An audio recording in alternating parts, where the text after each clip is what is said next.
안녕하세요. 출발 당신의 개장 전략의 홀릭 대표입니다. 우리 방송은 매주 월요일부터 금요일 아침 8시 반부터 9시 20분까지 진행되는데요. 오늘 저는 여러분들과 9시 20분까지 방송을 함께 진행하려고 합니다. 제가 오늘 준비한 내용은 장전 해외 시황, 해외 주요 뉴스, 국내 시황, 국내 주식 소개입니다. 시작하기 전에 출발 당신의 개장 전략을 통해서 저 홀릭과 실시간으로 함께 할 수 있는 방법을 안내해 드리겠습니다. 모두들 다 아시는 노란톡 메신저에서 오픈 채팅방 검색 버튼을 누르시고 홀릭 안전매매를 검색하시면 됩니다. 그 방법보다 더 쉬운 방법은 스마트폰에서 카메라를 실행시키고 여기 TV방송 화면 오른쪽 하단에 QR코드로 카메라를 가져다 대시기만 하면 바로 입장이 가능합니다. 이렇게 들어와 주시면 바쁜 아침에 제가 다 이야기해드리지 못한 파생상품 전략, 종목 전략 등을 들으실 수 있으니 실시간 방송에도 많은 참여 바랍니다. 그러면 어젯밤에 미국 증시가 어떻게 마무리가 되었는지 한번 체크를 해보도록 합시다. 어젯밤 미국 증시 3대 지수는 모두 상승 마감했습니다. 다우존스 산업지수는 0.25% 올랐고요. S&P 500 지수는 0.43% 상승, 나스닥 지수는 0.06% 올라서 마감되었습니다. 이틀 연속 하락했었던 3대 지수는 3거래일 만에 반등을 해냈고요. 하지만 투자자들은 전날 발표된 연준의 FOMC 의사록 발표로 다가올 회의에서 연준의 긴축 속도가 빨라질 가능성을 우려하고 있습니다. 연준은 이르면 5월부터 대차 대조표를 축소하는 양적 긴축에 들어설 것으로 예상하고 있으며 향후 금리도 한 차례 이상 0.5%포인트씩 올려서 빠른 긴축에 나설 전망입니다. 아무래도 코로나 이 팬데믹 이후에 투입된 유동성이 빠르게 회수된다면 투자 심리가 악화할 수 있습니다. 이 소식 때문에 미국의 10년물 국채금리는 최근 가파른 상승세를 보였고요. 2.66% 수준까지 올라섰다고 합니다. 어제는 연준 위원들의 이 연설 또는 강연이 있었는데요. 제임스 블러드 세인트루이스 연은 총재는 이날 한 강연에서 연준이 인플레이션과의 싸움에서 뒤처져 있으며 올해 기준금리를 3.5% 부분까지 인상해야 한다고 주장했습니다. 블러드 총재는 지난 3월 FOMC 회의에서도 이 0.5%포인트 금리 인상 필요성을 주장하면서 소수 의견을 제시한 바 있었습니다. 그리고 라파엘 보스틱 애틀랜타 연은 총재는 연준의 목표는 가능한 한 오랫동안 성장세를 유지하는 것이며 중립적인 수준까지 신중한 방식으로 통화정책을 이동하는 것이 적절하다라고 발언하기도 했습니다. 그리고 이제 S&P 500 지수 중에서 헬스, 에너지, 필수 소비재 관련주가 올랐고요. 그중에 특징적으로 워렌 버핏의 버크셔 해서웨이가 HP의 지분을 매입했다고 공시하면서 HP의 주가가 14% 이상 올랐다고 합니다. 그리고 이제 테슬라도 1% 이상 올랐고요. 다만 트위터는 5% 이상 빠졌다고 합니다. 뉴욕 증시 전문가들은 연준의 긴축 속도가 예상보다 빨라질 것이라는 우려 때문에 당분간은 시장의 변동성이 더 지속될 것으로 예상하기도 했습니다. 그러면은 잠시 말씀드린 이 FOMC 회의록 공개에서 내용을 한번 우리가 짚고 넘어가면 좋을 것 같아요. 어떤 내용이 나왔길래 왜 그렇게 시장이 많이 빠졌었는지. 연준은 한 번에 기준금리를 0.5%포인트 올리는 빅스텝을 밟는 것, 그리고 과거에서보다 훨씬 더 빠른 속도의 양적 긴축에 착수할 것임을 시사했습니다. 이 내용이 FOMC 의사록 공개에서 나온 것들입니다. 이제 6일, 현지 시간으로 6일에 공개했죠. FOMC 3월의 FOMC 전체 내용이고요. 다수의 회의 참석자들은 인플레이션 압력이 올라가거나 강해진다면 앞으로 회의에서 한 번 이상 0.5%포인트 기준금리 인상이 적절할 수 있다라고 언급했고요. 그러면은 이 이야기는 많은 참석자들이 동의를 한다는 거죠. 0.5%포인트 이상 올리는데 FOMC 위원들 중 다수는 연준의 목표치 2%를 크게 웃도는 물가 상승률, 인플레이션의 상방 리스크, 그리고 너무 낮은 금리 수준 등을 고려해 봤을 때 당장 3월 회의에서도 0.5%포인트 금리 인상을 해야 한다라고 말을 했습니다만 러시아와 우크라이나의 이 전쟁 리스크와 관련된 이제 커다란 불확실성을 고려해서 0.25% 인상이 적절하다고 판단한 것입니다. 그러니까 전쟁 리스크가 없었다면 3월 회의에서 이미 0.5%포인트 금리 인상을 했을 것이라는 얘기였던 거죠. 금리 인상과 함께 긴축의 통화정책 양대 수단인 이 대차 대조표 축소, 이것은 무엇이냐면 양적 긴축이라고 또 하는데요. 이제 연준에서는 이제 시중에 풀려 있는 채권을 매입함으로써 시중의 유동성을 공급을 해왔습니다. 대차 대조표 축소라고 하는 것은 기존에 갖고 있던 채권이 만기가 되더라도 더 이상 매입을 하지 않음으로써 더 이상의 유동성 공급이 점점 더 줄어든다는 뜻인 거죠. 자산 자체가 크기가 줄어드는 것이고 시중에 풀려 있는 돈의 양 자체가 줄어드는 것입니다. 이것을 다음 달부터 한 달에 950억 달러 한도 내에서 진행될 예정입니다. 이 950억 달러라는 것은 거의 116조 원 정도의 양적 긴축을 시사한 것이고요. 의사록에서 회의 참석자들은 양적 긴축의 한 달 상한선을 미국 국채 600억 달러, 주택저당증권 MBS라고 합니다. 350억 달러로 하는 게 적절하다는 데 대체로 동의했다. 한 달의 상한선은 시장 상태에 따라서 3개월 또는 그보다 더 긴 기간에 걸쳐서 단계적으로 도입될 수 있다고 전했습니다. 지난 2017년에서 2019년도에도 이 긴축이 있었는데요. 그때 당시에 월 상한선이 최대 500억 달러였거든요. 그 점을 고려하면은 이번에 진행될 양적 긴축은 지난번 긴축보다 2배에 가까운 속도로 진행된다고 볼 수 있습니다. 그래서 이번에 이 FOMC 의사록 공개에서는 이 대차 대조표 축소의 시기 그리고 규모에 대해서도 굉장히 구체적으로 논의가 됐다는 걸 알 수 있었거든요. 그 전까지는 사실 이렇게 밝혀지지가 않았었기 때문에 FOMC 의사록이 공개되면서 시장이 좀 큰 충격을 받게 된 거예요. 예상한 것보다 더 매파적인 내용이었던 거죠. 그래서 이제 그동안 코로나 때문에 경기 충격을 줄이기 위해서 어마어마한 양의 이 국채 매입 그리고 채권 매입이 있었습니다만은 시장의 유동성이 넘치면서 오히려 물가 상승을 자극하게 된 겁니다. 그래서 이제 연준의 자산 규모가 굉장히 많이 불어왔고 이제 만기가 돌아오는 채권 중의 일부를 재투자하지 않는 방식으로 이제 대차 대조표를 줄여 나가겠다는 계획입니다. 이르면 5월 다음 회의가 끝난 뒤에 대차 대조표 규모를 축소하는 절차를 시작할 준비가 되어 있다. 그리고 이제 통화긴축의 고삐를 조이고 나온 것은 그만큼 물가 상승세가 심각하기 때문입니다. 지난 2월 달에 미국의 소비자 물가지수는 전년보다 7.9% 급등했고요. 40년 만에 최고치를 경신한 것입니다. 그리고 이제 연준이 선호하는 물가지표인 개인 소비 지출 가격 지수도 6.4%나 올랐기 때문에 연준의 목표치인 2%보다는 3배 이상 상회한 것입니다. 거기다가 여전히 원자재 가격 급등이 이어지고 있죠.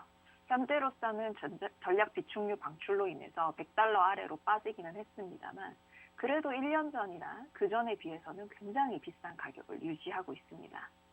아무래도 기존에 좀 통화 완화 선호였던 위원들까지도 매파적인 이런 내용에 동의하고 있는 부분인 만큼 앞으로는 0.5%포인트 금리 인상도 이제 이루어질 가능성이 높습니다.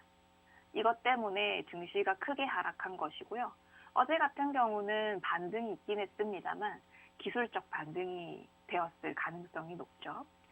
그래서 이제 앞으로 5월 회의에서 어떤 내용이 나오는지, 금리 인상 얼마나 하는지, 그리고 그 이후로의 연준의 통화 정책은 어떻게 되어 나갈 것인지도 함께 체크를 해 나가도록 하겠습니다. 그러면은 지금부터는 해외 주식 소개 시간을 가져보려고 합니다. 어도비라고 하는 주식인데요. 여러분들도 아마 좀 들어본 적이 있는 이름일 거라고 생각합니다. 어도비는 미국의 다국적 컴퓨터 소프트웨어 기업이고요. 1982년 존 워너가 캐시케가 설립했으며 캘리포니아에 본사를 두고 있는 회사입니다. 디지털 미디어, 디지털 익스피리언스 부분, 그리고 문서 관리, 광고 세 가지 사업 부문으로 운영되고 있고요. 우리가 알고 있는 것은 어도비 크리에이티브, 어도비 포토샵, 어도비 아크로벳 등 다양한 분야의 소프트웨어 제품을 판매하는 기업입니다. 멀티미디어 디자인과 엔지니어링 소프트웨어 시장의 점유율 80%를 차지하고 있으며 부문별 매출 비중은 디지털 미디어에서 73%로 가장 높고 국가별 매출액은 미국이 51%로 가장 높습니다. 현재 어도비 같은 경우는 영업 마진이 매출액과 더불어서 상승 추세를 보이고 있고요. 이 회사도 이 프로그램 자체를 구독 형태로 바꾸어서 구독자 수가 계속해서 증가하는 추세라고 합니다. 그리고 어도비는 지속적인 자사주 매입을 실행하고 있는데요. 자사주 매입 같은 경우는 회사의 유통주식 숫자를 감소시키기 때문에 주당 순이익의 상승 효과를 일으킬 수 있습니다. 그리고 주당 순이익 자체도 계속해서 증가하고 있죠. 과거 5년에 위험당 수익률은 1.09배로 시장보다 더 높은 수준을 보이고 있습니다. 이 자사주 매입을 실행하고 있다고 했는데요. 순이익의 190%인 24억 달러 규모의 자사주 매입을 실행했고요. 주주환원 수익률이 2.4%인데도 동종 기업 대비 상대적으로 주가는 저평가된 상태라고 볼 수 있습니다. 어도비는 디지털 전환이나 메타버스 등 다양한 어플리케이션을 구독형으로 제공하고 있는데 이에 성장력을 창출하고 있습니다. 연초 이후에 어도비의 주가가 한 17% 정도 하락했습니다만 이제 최근에 12개월 선행 주당 순이익과 자기자본이익률은 14.5달러, 42.3%로 상승 추세를 보이고 있습니다. 2021년 4분기 순이익의 190%인 224억 달러를 자사주 매입으로 실행을 했고요.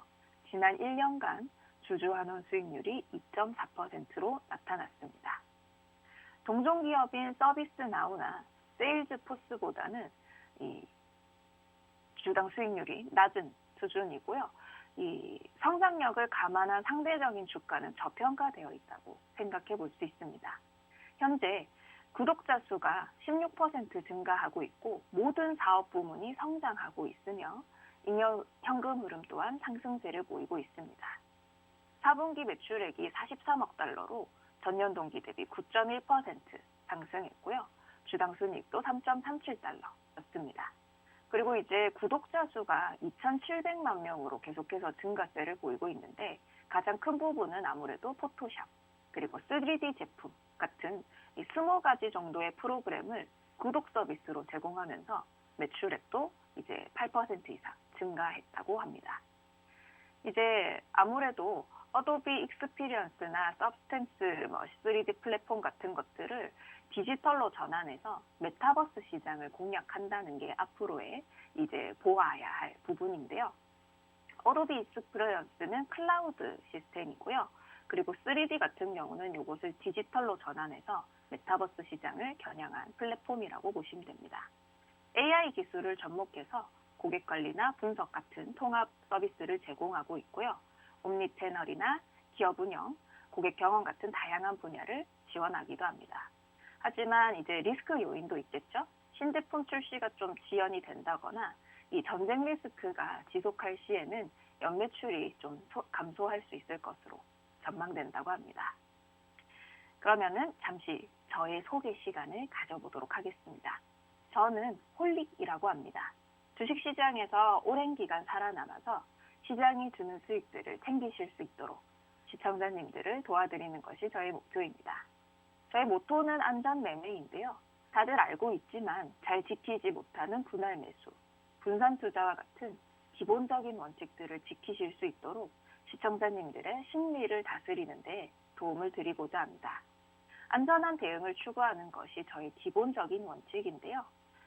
주식과 파생의 비중을 7대3 정도로 유지하는 것을 권장해 드리고 있고요. 주식 계좌 운영 비중에서 가장 중요하게 생각하는 것은 현금 비중을 꼭 가지고 있도록 하는 것입니다.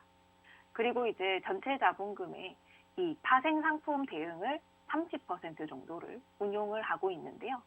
그 중에 제가 파생 상품 누적 손익이 지난 3월 달에도 좀 좋게 나왔습니다.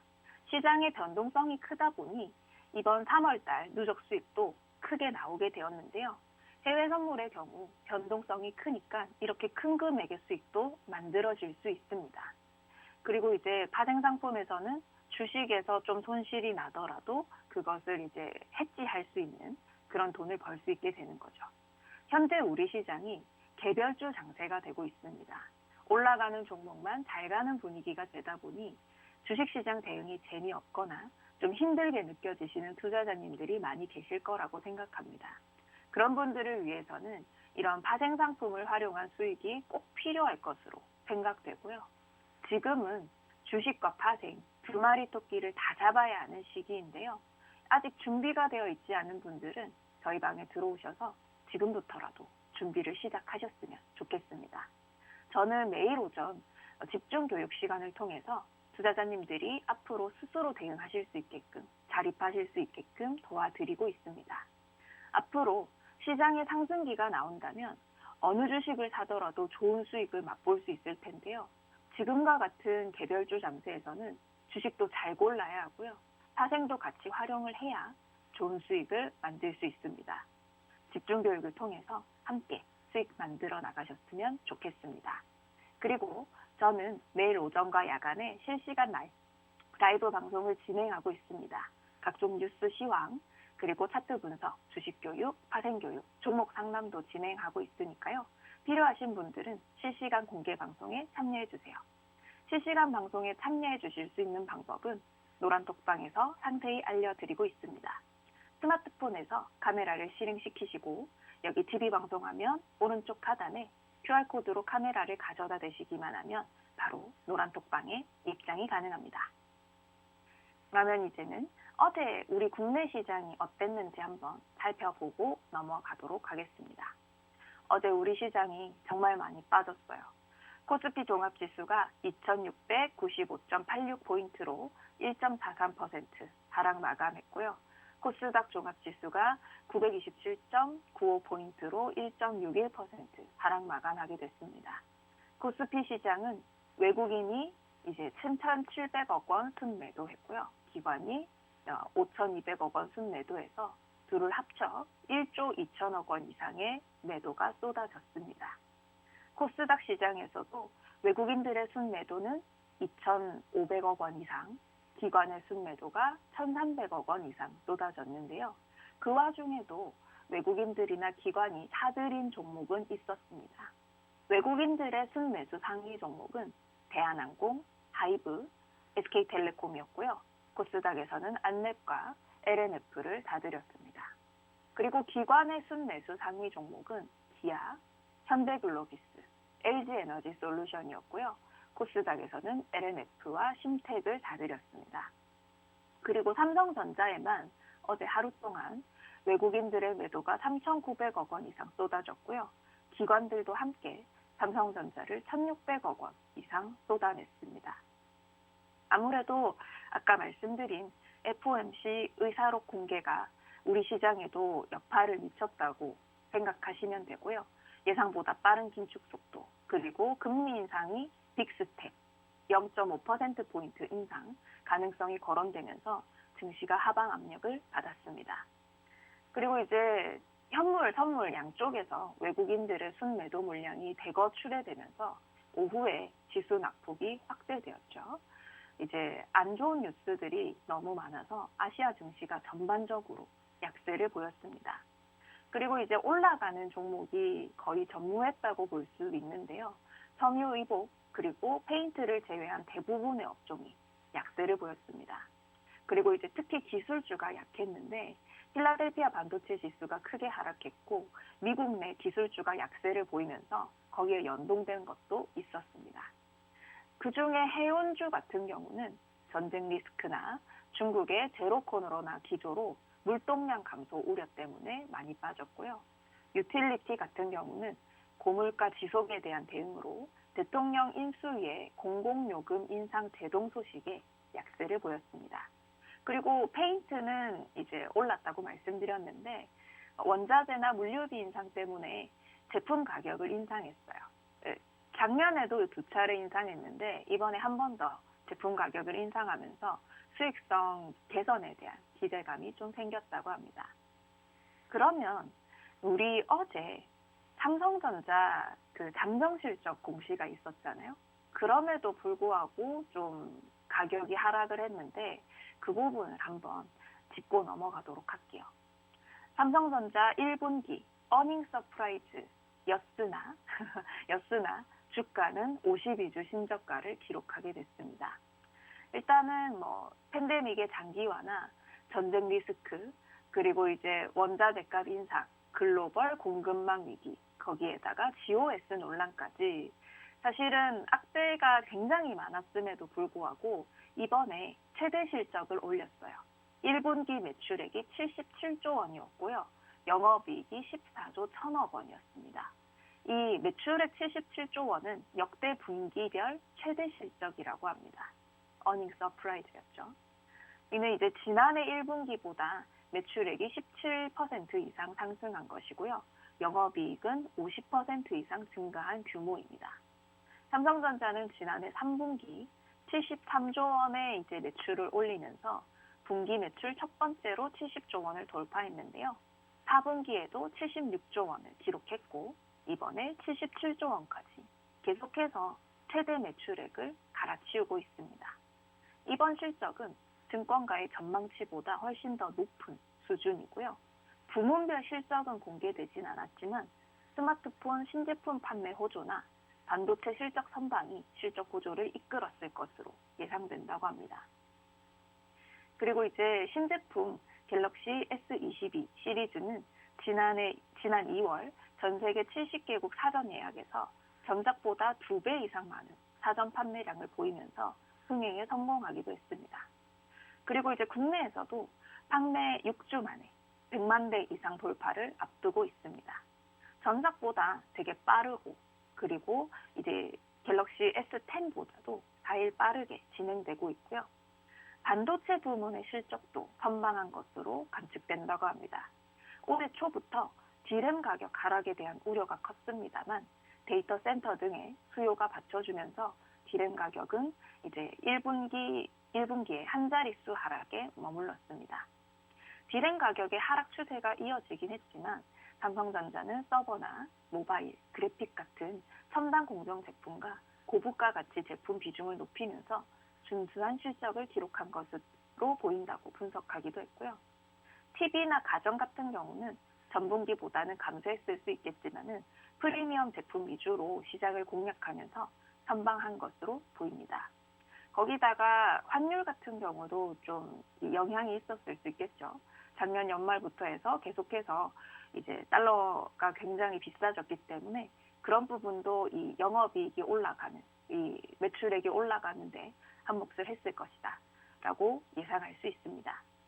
그리고 이제 앞으로는 데이터 서버나 데이터 센터 등이 메모리 시장의 수요처로 떠오르면서 계절적인 요인은 예전처럼 뚜렷하게 작용하지는 않는다는 것이 요즘의 이제 트렌드라고 합니다. 이전에는 1분기가 좀 비수기다라는 것이 있었거든요. 그리고 이제 앞으로 2분기부터 또 수요 회복에 따른 메모리 가격 반등이 예상된다고 하는데요. D램 가격이 좀 오를 수 있을 것이다. 2분기, 3분기까지 해서 D램 가격이 상승 반전하면서 분기 실적은 3분기부터 좀 더 많이 개선될 전망이라고 합니다. 그래서 사실 지금 이 삼성전자 가격이 좀 바닥이다 하는 얘기도 있는데요. 의견은 좀 분분한 편입니다. 여기서 더 떨어질 것이냐 아니면은 이것이 마지막이냐 라는 것에 있는데요. 어떤 것들이 의견이 갈리냐면 방금 전에 말씀드린 D램 가격이 앞으로 반등을 할 수 있다면 이제 삼성전자는 이쯤이 마지막일 것이다 라는 의견이 있고요. 하지만 그것 말고도 대내외 악재가 너무 많은 거죠. 글로벌의 긴축 기조나 인플레이션, 전쟁의 장기화, 그리고 IT 자체의 수요 둔화 전망, 거기다가 상속세 마련을 위한 오너 일가의 주식 블록딜 이런 악재들이 여전히 많이 있고요. 삼성전자의 이제 실적과 무관하게 외국인과 기관들이 워낙 많이 매도를 하고 있기 때문에 이것은 이제 외국인들이나 기관의 매수세가 들어오기 위해서는 유동성 공급이 필요한 거거든요. 그런데 현재는 미국이 이렇게 대차대조표 축소라든지 금리 인상을 하게 되면서 유동성이 회수되는 시기라고 볼 수 있습니다. 그러면은 이 기조가 지속되는 한은 사실 쉽게 돈이 들어오긴 어렵다는 거죠. 삼성전자는 현금화하기 쉬운 종목이라고 볼 수 있습니다. 그래서 외국인들이 계속해서 이제 긴축 기조가 오면 올수록 계속해서 삼성전자를 위주로 팔게 되는 거죠. 그래서 앞으로 이런 것에 대한 대내외 악재의 이 개선이 없다면은 좀 어려울 수도 있을 것이다 라는 의견도 있습니다. 거기다가 최근에 좀 논란이 됐었던 GOS라고 하는 것 있죠.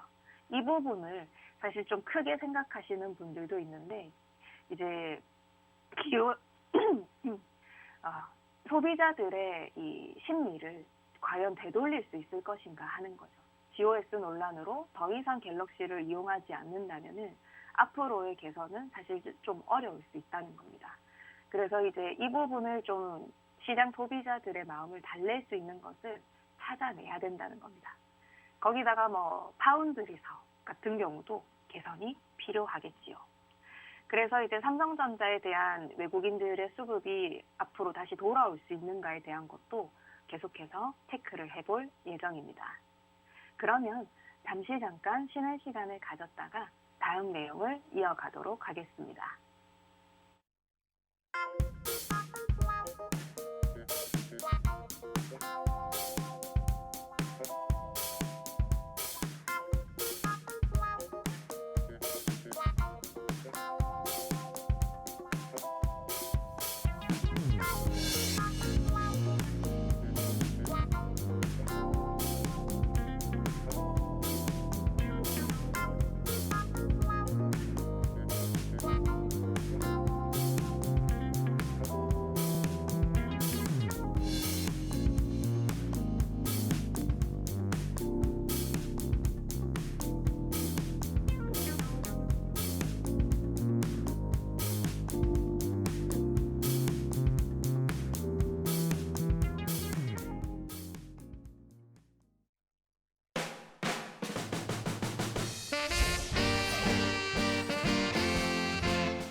이번에는 국내 주식 소개 시간입니다. 오늘 제가 소개해드릴 주식은 LIG 넥스원입니다. 이제 방산주죠. 대표적인 방산주 중 하나인데 러시아와 우크라이나의 군사적 긴장 고조로 인해서 전 세계적으로 방산에 좀 투자를 해야 한다라는 분위기가 형성되고 있습니다. 지난 2월 24일 러시아는 결국 전쟁을 일으켰습니다. 우크라이나를 침공했고요. 전면전으로 전쟁이 확대되었습니다. 전쟁은 우크라이나의 거센 저항으로 장기화 국면에 진입하고 있는데요. 사실 그동안 계속 평화회담이 지속되고는 있긴 합니다만은 여전히 성과는 미흡한 상태고요. 합의는 있지만 계속해서 러시아 측에서 공격을 이어가고 이런 현상이 지속되고 있습니다. 그리고 이제 유럽과 미국은 러시아에 대한 제재를 확대하고 있고요. 이제 추가적인 제재도 계속해서 일어나고 있습니다. 러시아 같은 경우는 우크라이나의 여러 가지 기반 시설을 공격하고 주요 원전들을 장악하면서 이제 원전을 공격해서 장악하기도 했었죠. 그리고 이제 우리나라 같은 경우는 정권 교체가 이루어지면서 한국과 미국과의 공조를 좀 강화하고 그리고 현재로서는 북한과의 관계는 좀 정체되고 있는 상황입니다. 이제 앞으로 백악관과 이 한미동맹에 대한 긴밀한 협조를 기대한다고 언급을 한 바 있었고요. 그리고 북한과의 관계는 아무래도 강경 노선이 될 가능성이 높겠죠. 정치적인 기반이 따로 없고 외교나 안보 분야에서는 다른 이제 보수 출신 전문가들이 영입될 수 있기 때문입니다. 아무래도 이런 전쟁 리스크 이후에 안보의 중요성을 확인한 약소국들의 에너지 자립화나 핵무장 의지가 강화될 것으로 보이면서요. 북한의 이 핵무기에 대한 집착도 앞으로 커질 수 있다고 합니다. 이제 방산주에 대한 관심은 여전히 가지고 있어야 할 텐데요. 국가 간에 이렇게 긴장감이 고조되고 무기에 대한 수요가 증가할 것이고요. 유럽 내에서는 확실히 방위력을 증강해야 한다 하는 얘기가 나오고 있기 때문에 전 세계적으로 방산업체의 주가가 급등하고 있습니다.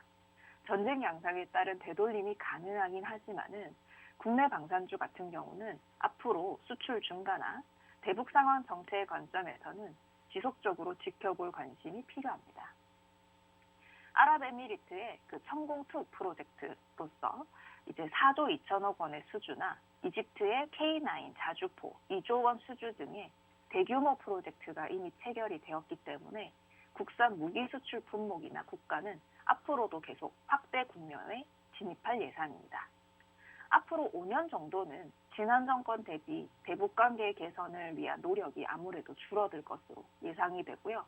국방비 증액이 더 높은 특성을 보여왔긴 하지만은 방산주 주가는 아무래도 대북 관계에 대한 민감도가 더 높다고 볼 수 있습니다. 그리고 이제 우크라이나와 러시아의 전쟁이 거쳐지면서 북한은 핵무기에 대한 집착이 좀 강해질 수 있을 겁니다. 아무래도 이 전쟁 리스크 관련해서 월스트리트 저널의 칼럼에서는 군비 지출 확대나 에너지 자립화, 그리고 안보와 핵무장 관점을 핵심으로 짚고 있는데요. 핵무장과 관련해서는 약소국들이 안보의 중요성을 확인하는 계기가 됐고 한국과 일본까지도 핵무장을 원할 수 있다는 의견을 전하기도 했었습니다. 최소한 북한은 핵무기를 포기하기 힘들어질 것으로 보이죠. 이란과 우크라이나 사태를 지켜본 북한의 입장에서는 사실 핵무기가 유일한 방어 수단이 될 수도 있습니다. 최근 러시아 같은 경우는 이란의 핵합의 협상에 임하는 조건으로 서방의 경제 제재에서 이란 교역과 투자를 예외로 보장해 줄 것을 요구하고 있습니다. 그리고 러시아는 미국의 이 핵합의 탈퇴 전까지는 이란산 고농축 우라늄을 인도받아서 저장하는 역할을 하기도 했었습니다.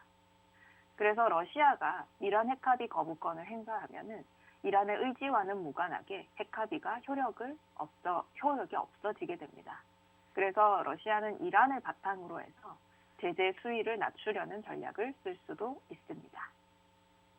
아무래도 이렇게 이제 전쟁 리스크가 가장 높을 때 투자라는 로스타일드의 격언을 생각해 봤을 때 이것은 2014년 러시아가 크림반도를 점령했을 때 러시아 주식이 8년 가까이 폭등하면서 이 부분을 입증할 수도 있었는데요. 이번에 전쟁 리스크는 또 이제 서구권 정치인들이 러시아 크림반도 자체를 러시아 영향권으로 여겼기 때문이고요. 우크라이나 침공에 대한 우려는 독재와 경제적 의존도에 대한 우려를 의미하고 있습니다. 단기적으로는 시장의 변동성이 확대되었지만 장기적으로는 결국은 물가 상승을 일으켰고요. 경제성장 둔화를 만들게 되었습니다. 그래서 앞으로 전 세계적으로 일단 군비 지출 증가는 생산성 있는 곳에 투자가 오히려 줄어드는 효과가 나올 수도 있고요. 그래서 이제 어쨌든 중요한 것은 전 세계적으로 군사비의 지출이 증가할 수 있다는 거죠. 무기를 모두들 사려고 하고요. 그러면은 이제 미국의 무기뿐만이 아니라 그런 수요가 우리 시장의 방산주까지도 미칠 수 있다는 겁니다. 이것은 사실 러시아와 중국에만 국한된 이슈가 아니고요. 이제 러시아, 영국, 유럽 전체 그리고 다른 약소국들까지도 이제 미국과 동맹을 맺지 않은 국가들은 안보의 중요성을 다시 한번 생각을 해봤을 것입니다. 그리고 미국의 보호하에 있는 한국, 일본 역시도 당연히 중요한 부분이고요. 그리고 국내에서는 방산주 같은 경우는 수출 증가도 당연히 있겠지만은 대북 상황이 정체될 시에 관심을 가져야 되는 주식입니다. 국내 방산주 같은 경우는 오히려 북한과의 관계에 있어서 더 민감하게 반응하기도 하거든요. 그래서 국내 국방 예산 그리고 거기에다가 천공 프로젝트 같은 경우는 수주가 이미 일어났습니다. 그리고 K9 자주포도 2조 원 수주를 했고요. 올해 같은 경우도 사우디나 아랍에미리트 쪽에서 수주가 지속되고 있어서 올해 최대 실적을 달성할 수 있을 것으로 예상된다고 합니다. 그래서 LIG 넥스원이 앞으로도 지켜봐야 할 내용이고요. 대신에 시장 흐름이 좀 안 좋다거나 이 전쟁 리스크가 좀 완화되게 된다면은 조정은 나올 수 있습니다. 그러면은 LIG 넥스원도 한번 차트를 체크를 해볼까요? 이제 이것은 일봉 차트입니다. 확실히 저점을 계속해서 높여오고 있는 것을 볼 수 있고요. 현재로서는 그래도 우상향하는 모습을 보이고 있습니다. 이번에 전쟁 리스크가 나오면서 아무래도 좀 큰 상승을 보였었는데요. 지금 현재는 잠시 쉬어가는 모습입니다. 시장 분위기가 많이 안 좋죠. 그리고 이제 중간중간에 평화협상 얘기가 나오면서 조금 고점 대비 내려오기도 했었습니다. 그러면은 여기서 다시 올라가는 것은 2분기 실적이나 앞으로 실적 전망치가 좀 올라간다거나 하면은 다시 한번 추가 상승에 대한 계기도 노려볼 수 있고요. 일단은 올해 실적이 잘 나올 것이 자명하기 때문에 눌림의 매수를 받아보는 것도 유효할 것이라고 생각됩니다. 하지만 지금 현재 이 시장 분위기가 별로 좋지 않기 때문에 아무 자리에서나 들어가시면 안 되고요. 좋은 자리를 찾아서 기다려서 들어갈 수 있도록 해야 할 것입니다. 이제 분위기를 보면은 그래도 윗꼬리가 크게 달린 캔들들이 많이 있어서 저항은 있습니다. 그래서 이런 저항들을 뚫어내려면은 이 캔들들을 만들었을 때의 돈보다 혹은 거래량보다 더 많은 거래가 이루어지면 됩니다. 그러면은 충분히 뚫어낼 수 있고요. 이제 이것을 일봉으로 보았을 때 좀 최근의 단기에 너무 많이 급등한 게 아닐까요? 보실 수 있습니다만 또 이제 월봉 같은 것을 보시면은 그동안 꽤 오랫동안의 바닥 다지기와 추세 하락이 있었고 이제 막 돌리고 있다는 것을 볼 수 있습니다. 최근에 이제 전쟁 리스크가 나오면서 변동성이 좀 커지기는 했습니다만 그래도 앞으로 이제 이것을 돌려낸다면 9만 원까지도 회복은 가능할 것으로 생각이 됩니다. 그러면은 이제 그 다음 내용으로 넘어가도록 하겠습니다. 최근에 우리 시장에서 리오프닝 관련주도 좀 굉장히 이슈가 되었습니다. 저도 노란 톡방에서 공략했던 종목들 중에 대한항공과 GKL이 있었는데요. 이제 거리두기 완화 검토에 대한 뉴스가 나오면서 리오프닝 관련주가 관심을 모았습니다. 저희 포트폴리오 내에 이렇게 리오프닝 관련주가 2종목이 있었기 때문에 이에 대한 수혜를 좀 받을 수 있었고요. 대한항공은 좀 미리 공략했었던 주식인데요. 이번에 상승세를 타게 되면서 4월 4일에 전략 매도할 수 있었습니다. 제가 이제 여러 가지 이야기를 말씀드릴 때 리오프닝 관련주는 아직은 조금 더 보아야 합니다. 코로나가 정점을 지나고 실제로 오픈이 되고 그때까지는 지켜보고 대응하는 것이 좋을 것이다 라고 언급을 해드렸는데요. 리오프닝은 금방 지나가는 테마가 아니고 이렇게 확진자 수가 정점을 지나고 상업들이 전부 다 정상화되고 나면 그 후에 분기별 실적 전망이 터닝을 할 때 그때가 시세가 정점이 되는 시기가 될 수 있을 것이라고 생각합니다. 그러면 사실은 아직까지도 완전한 정상화가 이루어지진 않은 시점입니다. 마스크 아직 안 벗었죠. 이제 거리두기 완화가 검토되고 있기 때문에 리오프닝 테마는 사실은 조금 더 보유해도 되는 테마가 됩니다.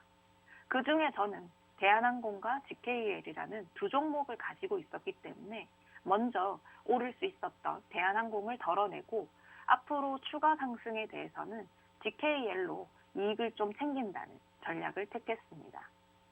대한항공은 4월 1일 금요일 외국인과 기관의 순매수 상위 1위 종목에 랭크된 종목이었습니다. 그날 하루 동안 외국인이 400억 원, 기관이 300억 원 이상 대한항공을 사들였는데요. 아무래도 코로나19 기간 동안에도 영업이익이 지속해서 쌓이고 있었던 종목이기도 하고 앞으로 리오프닝에 대한 기대감을 충족시킬 수 있을 것으로 판단한 것 같습니다. 저희 방에서는 4월 4일 아침에 이제 대한항공을 매도를 하게 됐고요. 총 7% 이상의 수익 실현을 할 수 있었습니다. 그리고 같이 가지고 있었던 GKL 같은 경우에는 이제 리오프닝 관련주에 여러 가지가 좀 포함이 되어 있습니다만 그 중에 카지노 관련 종목입니다. 이제 그 대한항공을 매도하고 나서 바로 다음 날에 GKL도 함께 상승을 할 수 있었는데요. 그날 1분기 실적 공시가 있었어요. 2022년 3월 카지노 매출액이 297억 원을 달성해서 전년 동월 대비 390% 성장했다고 했습니다. 카지노 업종이다 보니까 해외 입국 여행객들이 더 많아지면 매출액이 더 커질 것입니다. 그래서 항공주보다는 한 발 늦게 수급이 돌게 된 것 같고요. 리오프닝이라고 해서 한꺼번에 모든 종목이 상승하는 것이 아니라 각 업종별로 수급이 들어왔다가 또 쉬어가는 모습을 보일 수 있고요. 워낙 적용되는 업종이 많아서 순서대로 수급이 들어오는 모습을 확인할 수 있었습니다. 그동안 리오프닝 관련주를 오랜 기간 들고 계셨던 분들이라면 일부분 물량을 정리하고 가볍게 가져가는 것도 좋은 전략일 것이라고 생각합니다. 아직은 여객 수요나 카지노 고객이 늘어나서 2분기 실적 전망치 조정까지 나온 것은 아니기 때문에 쉬었다가 다시 가격 상승을 보여주는 주식들도 충분히 나올 수 있을 것으로 생각하고 있습니다. 중요한 포인트는 다음 분기에 실적 전망치가 상향되었을 때라고 생각하고 있는데요. 그 전까지는 좀 더 보유해도 되는 종목들이라고 생각합니다. 저는 이렇게 주식이 올라가기 전에 주식을 공략해서 시작하는 지점부터 수익을 만들어 볼 수 있도록 하는 것을 선호합니다.